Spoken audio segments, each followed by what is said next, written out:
Je vais vous présenter notre interface qui va vous permettre d'envoyer par la poste un lot de courrier à partir d'un lot de PDF. Donc, je vous rappelle le contexte, vous avez un logiciel, un ERP ou n'importe quel logiciel interne qui vous génère des courriers. Donc, vous générez, si vous voulez envoyer par exemple 200 courriers de relance ou 200 courriers quelconques, il vous génère 200 PDF. Et nous, avec cette interface, on va vous permettre d'envoyer ces 200 PDF sous forme de courrier automatiquement en quelques minutes. Donc, sur le premier écran de cette interface, vous allez commencer par télécharger vos PDF. Donc là, pour cet exemple, je n'en mets que 20, mais vous pourriez très bien en avoir 800. Le temps de téléchargement prendrait quelques minutes de plus, mais sinon ce serait sans aucun problème. Une fois que vos fichiers principaux sont téléchargés, vous pouvez, si vous le souhaitez, ajouter une pièce jointe. Donc ça peut être par exemple un RIB, des conditions générales de vente, des choses comme ça. Un PDF qui sera commun à tous les courriers, qui sera ensuite ajouté à chaque courrier. Donc nos 20 PDF sont téléchargés, ce qui représente un total de 63 pages. Étape suivante.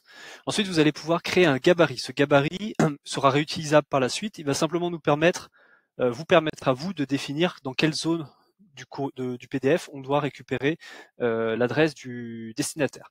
Donc par exemple, ce gabarit, je vais l'appeler relance. Voilà, et donc on arrive ensuite sur cet écran où vous allez pouvoir tout simplement disposer la zone à l'endroit où MerciFactor devra récupérer l'adresse sur chaque première page de chaque PDF. Vous pouvez également, donc là vous voyez j'ai disposé la zone de cette manière, un peu large pour prévoir le coup si jamais il y a 2 lignes d'adresse, etc. Et vous pouvez également, si vous le souhaitez, ajouter une référence. Donc ici par exemple on a notre référence client qui est toujours présente ici. On peut la définir ici, vous voyez, tout est reconnu automatiquement, le nom, l'adresse, la référence, etc. Et voilà. Et donc cette référence, ensuite, elle sera liée à votre courrier et ça vous permettra dans votre historique de courrier de pouvoir très facilement retrouver un courrier, par exemple. Donc cette référence, c'est facultatif. Vous passez à l'écran suivant.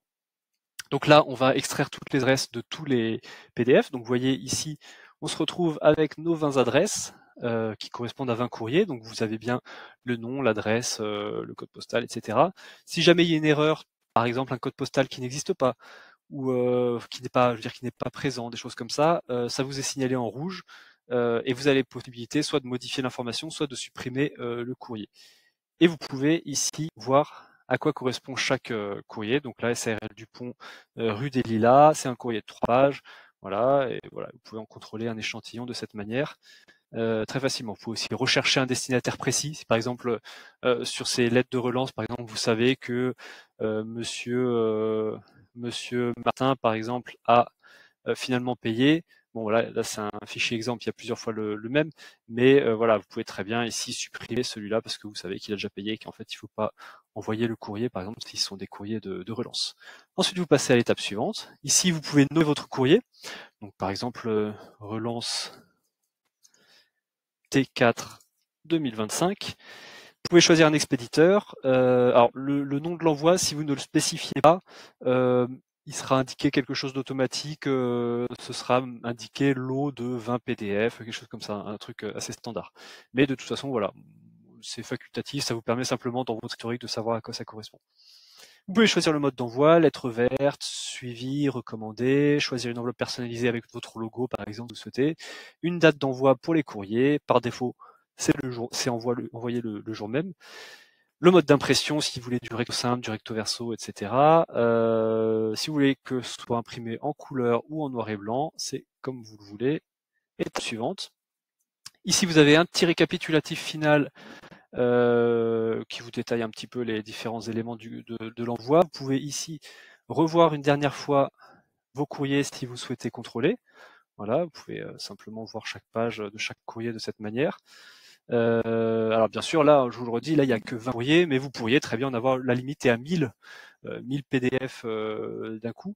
Donc vous pouvez très bien envoyer 1000 de cette manière, 1000 courriers à partir de vos 1000 fichiers en quelques instants. Vous confirmez que tout est conforme, vous validez votre commande, et voilà, c'est fini pour vous.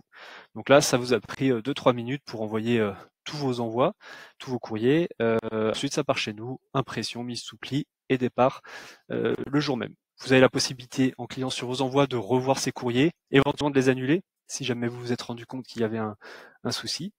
Voilà. N'hésitez pas à nous contacter si vous avez la moindre question. Dans tous les cas, si vous souhaitez utiliser cette interface, il suffit de vous inscrire en allant bien dans l'onglet professionnel en haut à droite et vous aurez accès aux applications Mercifactor et notamment à cette application et à d'autres également.